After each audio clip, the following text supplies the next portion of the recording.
उसमें अभी वही है कि हम प्रस्ताव लेके माननीय मुख्यमंत्री के पास जाएंगे और उसमें 3 हमारे को जो बड़े स्कूल्स दिखे जहाँ पर इनरोलमेंट 1000 से ऊपर, उदाहरण के तौर पे चंबा हो गया, कुल्लू है, एक और हमारा स्कूल है। उसके अलावा जितने भी हमारे स्कूल्स होंगे उनको, जहाँ एक स्कूल आपका हाई स्कूल के रूप में कार्य करेगा और दूसरा स्कूल आपका सीनियर सेकेंडरी स्कूल के रूप में कार्य करेगा, ताकि सारी पोस्टें, उदाहरण के तौर पे कई ऐसे आपके स्कूल्स हैं, उदाहरण के तौर पे पीछे मैं आनी गया था, वहाँ पर जो हमारा गर्ल्स सेक्शन है वहाँ पर आपके साइंस टीचर्स नहीं थे, बॉयज़ में आपके साइंस टीचर्स थे। आपकी कॉमर्स स्ट्रीम, आपकी साइंस स्ट्रीम, आपकी आर्ट्स स्ट्रीम तो लगभग चलो सब जगह है, लेकिन ये 2 महत्वपूर्ण स्ट्रीम्स हैं जहाँ पर आपकी स्टाफ उपलब्ध नहीं होता और इनरोलमेंट भी मैं समझता हूँ घटी है, वो ओवरऑल घटी है। तो ये भी एक निर्णय है, लगभग इसमें भी 80 से ऊपर स्कूल हमारे आ रहे, ये प्रस्ताव भी हम सीएम साहब के पास शीघ्र ले जाएंगे। नहीं, शिक्षा विभाग की तो कुछ और स्थिति रहती है, बाकी विभागों में टोटल उतने एम्प्लॉयज़ नहीं, इतने शिक्षा विभाग में एम्प्लॉयज़ है, लेकिन व्यक्तिगत रूप से मैं कई दफ़ा आपके माध्यम से इस बात को कह चुका हूँ कि मैं तो पक्षधर हूँ, आपकी ट्रांसफ़र पॉलिसी होनी चाहिए और अधिकतर स्टेट्स ने इसको अडॉप्ट कर दिया है, लेकिन मैं समझता हूँ हिमाचल में हो सकता है कुछ इसमें समय लगेगा, लेकिन अल्टीमेटली हमारे को उसको अडॉप्ट करना पड़ेगा। पिछले वर्ष हमने एक निर्णय लिया था कि वर्ष में सिर्फ एक दफ़ा ट्रांसफ़र होगी एकेडमिक सेशन के प्रारंभ होने के पहले, लेकिन मैं समझता हूँ कि ये अभी वर्तमान में स्थिति चली है और शीघ्र इस हफ्ते के अंदर तो मैं समझता हूँ जितने भी हमारे प्रस्ताव आए इसको सारा वर्कआउट करके आपकी ट्रांसफ़र्स बंद की जाएगी और सारा जो फोकस शिक्षा विभाग का होगा वो अपनी एकेडमिक एक्टिविटीज़ पे होगा। लगभग ये मैं कह सकता हूँ, बाकी तो डाटा अभी कंपाइल होना है, लेकिन 100 के आसपास ऐसे स्कूल्स होंगे जहाँ पर आपकी ज़ीरो इनरोलमेंट है और ये तो अंडरस्टूड है कि ये तो आपके डी नोटिफाई होंगे। लेकिन इसके अलावा जैसे हमने +2 का एक मानक बनाया था, उसमें उदाहरण के तौर पे अगर जो मर्जर की बात आती है, जहाँ पर हमने विद इन 5 किलोमीटर्स का हमने +2 का मापदंड रखा है, डिस्टेंस 5 किलोमीटर है और इनरोलमेंट आपकी 6ठी से लेकर 12वीं तक लगभग 7 क्लासेस बनती है। अगर 25 है या 25 से कम है और विद इन 5 किलोमीटर्स आपका दूसरा +2 उपलब्ध है तो आपका वो स्कूल मर्ज होगा। और डाउनग्रेड का भी हमने एक प्रस्ताव बनाया है, वो 2 प्रस्ताव है।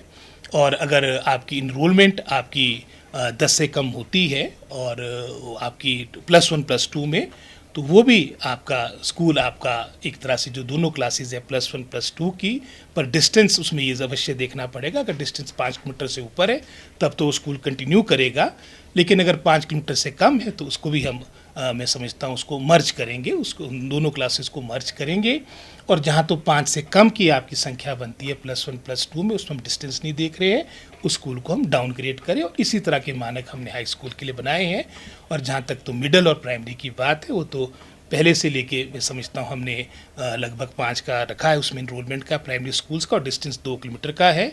और 3 किलोमीटर का हमने मिडिल स्कूल्स के लिए रखा है और इनरोलमेंट हमने 10 की रखी है। ट्राइबल के लिए अलग से हम जो आपके लाहौल स्पीति और ट्राइबल जैसे हमने 25 का मानक आपका +2 का रखा था, लेकिन ट्राइबल में इसको हमने फर्दर लिबरल यानी 15 का मानक रखा है, यानी 6ठी से लेकर 12वीं तक अगर 15 बच्चे भी आपके ट्राइबल एरिया में होंगे वो स्कूल चलेंगे। लेकिन अंतिम, क्योंकि ट्राइबल क्षेत्र की अपनी विशेष परिस्थितियाँ होती हैं, वहाँ के ऑनरेबल एमएलए से भी इस बारे में हमारे जो मिनिस्टर है उनसे भी चर्चा करके अंतिम निर्णय लिया जाएगा। टीचर्स भर्ती काफ़ी हद तक हमने की भी है और अब कुछ जो हमारी मैं समझता हूँ वर्तमान में जो लंबित पड़ी है वो चयन आयोग की 3101 पोस्टें हैं, जहाँ कमीशन के द्वारा हमने 700 से अधिक आपके पीजीटीज़ को अपॉइंटमेंट दी, जो मैं समझता हूँ 2-2.5 वर्षों में लगभग 700 के आसपास का आंकड़ा बनता है। और पिछली सरकार के द्वारा कमीशन के द्वारा कुछ तो आपकी अपॉइंटमेंट्स आपकी प्रमोशन के द्वारा होती है, 50-50% का जो रेशियो होता है, लेकिन जो अपॉइंटमेंट्स पिछली सरकार के कार्यकाल में कमीशन के थ्रू हुई है वो 511 हुई है। हमने 700 पीजीटी अपॉइंट किए हैं। साथ ही साथ एपीएस की भी लगभग 484 पोस्टें हमने फिलअप की है। प्रिंसिपल आपकी चाहे कॉलेज कैडर की बात हो, लगभग 19 पोस्टें हमने आपकी कमीशन के द्वारा फिलअप की और 100 से अधिक आपकी प्रमोशन के द्वारा आपकी फिलअप हुई है। लगभग कोई 3800 के आसपास हमारे बैच वाइज आपकी इसमें जेबीटी, आपकी टीजीटी, सीएनवी टीचर्स को अपॉइंटमेंट मिली है। और इसके अलावा जो 3101 पोस्टें हैं वो हमारी मैं समझता हूँ कि जैसे मैंने पहले कहा चयन आयोग में लंबित हैं, इसको हम परस्यू करें। और विशेषकर जो टीजीटी मेडिकल और नॉन मेडिकल की पोस्टें हैं उसका प्रथम चरण में उनकी मैं समझता हूँ उनका चयन का प्रोसेस प्रारंभ हो। ये बात हमारी चयन आयोग के जो अध्यक्ष हैं उनसे भी बात हुई है, इसके लिए प्रयास किया जा रहा है। लेकिन साथ ही साथ जो आपने ये अपॉइंटमेंट्स की बात की, आज सबसे महत्वपूर्ण विषय जो हम सबके समक्ष है कि जो पीटीआर रेशियो है, यानी प्यूपिल टीचर रेशियो, पूरे भारत में आपका जो हिमाचल का पीटीआर रेशियो है वन ऑफ द बेस्ट है, 1:12 है, यानी आपका एक टीचर 12 बच्चे हैं। लेकिन उसको रैशनलाइज करने की आवश्यकता है। उदाहरण के तौर पे लाहौल स्पीति कहने को तुम्हारा ट्राइबल एरिया, लेकिन बच्चे वहाँ मात्र 2000 के आसपास है और टीचर्स की संख्या लगभग कोई 700 से अधिक बनती है। 1:3 का आपका रेशियो है। तो आवश्यकता है कि हम जो सरप्लस स्टाफ चाहे कहीं पर भी है, चाहे वो हमीरपुर की बात है, चाहे लाहौल स्पीति की बात है, हंसा का उदाहरण आपके सामने था, 3 टीचर थे, 3 बच्चे थे, 8 टीचर थे। इस तरह के कई उदाहरण आपको देखने को मिलेंगे। इसका संतुलन लाना बहुत आवश्यक है। नई रिक्रूटमेंट भी हो, लेकिन जो वर्तमान में हमारे पास अवेलेबल स्टाफ है उसका सदुपयोग हो, इस सोच के साथ भी विभाग कार्य कर रहा है। हमने विभाग ने एक निर्णय लिया है कि धरातल से एक अच्छा ठीक फीडबैक हमें प्राप्त हो और पिछले कुछ माह से हमारी फर्स्ट वीक, वैसे तो आमतौर पे फर्स्ट वीक आपके हर महीने के आपकी मीटिंग, रिव्यू मीटिंग हुआ करती, जिसमें विशेष रूप से हमारे जो सभी ज़िले की जो डिप्टी डायरेक्टर्स, वो आप जानते कि काफ़ी लगभग कोई 4-5 वर्षों के बाद आपके नियमित डिप्टी डायरेक्टर्स हमारे को उपलब्ध हुए थे और उसके उपरांत हमने ये पिछले कोई 6-8 महीनों से आपकी रेगुलर मीटिंग फर्स्ट वीक में रखी है और उसमें से एक मीटिंग मैंने पहले अटेंड की थी और नॉर्मली उसमें सेक्रेटरी हमारे एजुकेशन उस मीटिंग को प्रिजाइड करते हैं। लेकिन